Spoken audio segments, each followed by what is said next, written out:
চিরস্থায়ী সুখের সন্ধান পেতে চান সেটা হবে আখিরাতে, এটা দুনিয়াতে কখনোই হবে না। এবং কোরআনের অনেক আয়াতে আপনি এটা দেখবেন, যেমন একটা আয়াতে আছে ওয়াম্মাল্লাযীনা সুঈদু ফাফিল জান্নাতি, লম্বা আয়াত। তারপর আল্লাহ বলছেন আতাআন গায়রা মাজযুদ, মানে জান্নাতে যে নিয়ামত আপনাকে দেয়া হবে এটা হচ্ছে আতা, এমন একটা রিওয়ার্ড বা এমন একটা গিফট যেটা হচ্ছে গায়রা মাজযুদ, এটা কখনো কাট অফ হবে না। আনইন্টারাপ্টেড গিভিং, কেউ ইন্টারাপ্ট করবে না এটাতে। আপনি যা চান, যেভাবে চান, যেটাতে আপনার সুখ হয়, শান্তি হয়, ওটা আসবেই। এবং আসা যে শুরু হবে এটার কোনোদিন থামবে না, এন্ডলেস। আখিরাতের যে সুখ প্রশান্তি এটা এন্ডলেস এবং এটা পার্মানেন্ট। আর দুনিয়াটা হচ্ছে ক্ষণস্থায়ী। এবং এই ক্ষণস্থায়ী দুনিয়াতে এই ইন্টারাক্টেড একটা টেম্পোরারি সুখের একটা নমুনা, একটা ছোঁয়া, একটা ঝলকানি দিয়ে আল্লাহ তাআলা ওই চিরস্থায়ী যে সুখের বন্দোবস্ত আল্লাহ করেছেন সেটার প্রতি আমাদেরকে আকৃষ্ট করতেছেন।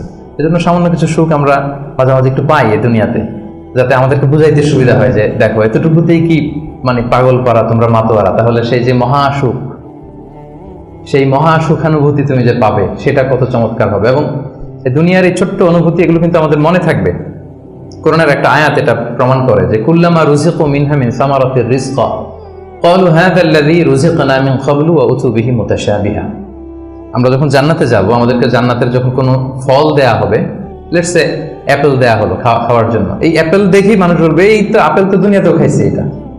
তার মানে দুনিয়াতে যে খাইছে এই সেন্স কিন্তু আমরা ভুলে যাইনি। অনেকে জিজ্ঞেস করে যে আখিরাতের এই সেন্সেশনটা কেমন হবে, আখিরাতে কি দুনিয়ার সবকিছু আমার মনে থাকবে, দুনিয়ার যা যা ঘটছে সবই কি আমার সেন্সে থাকবে, ব্রেনে থাকবে, নাকি অন্যরকম জগৎ? এই আয়াত প্রমাণ করে দুনিয়াতে আপনি কি করেছেন সবকিছু আপনার মনে থাকবে। ফলে অ্যাপেল যখন দেয়া হবে দেখেই বলবে উতু বিহি মুতাশাবিহা, এরকম আপেল তো আমাকে দুনিয়াতে দেয়া হয়েছে। আর এটা তো আপেল, তো এখানে না কি ডিফারেন্ট কিছু দেওয়া হবে, তো আপেল দিতেছে কেন এখানে?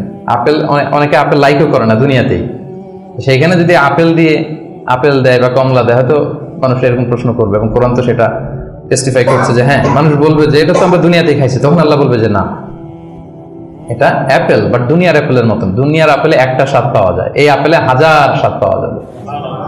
মানে এটার ফিচারটাই আলাদা। এটা খেয়ে দেখো না, টেস্টি করো নাই, একটা বাইট দিয়ে দেখো যে কিরকম। তো এই আয়াতটা আমি আনলাম এজন্য যে মানুষের সব খেয়াল থাকবে, দুনিয়াতে কি হয়েছিল, কি খাইছিল, কি করছিল, তার সব হিস্ট্রি তার মনে থাকবে।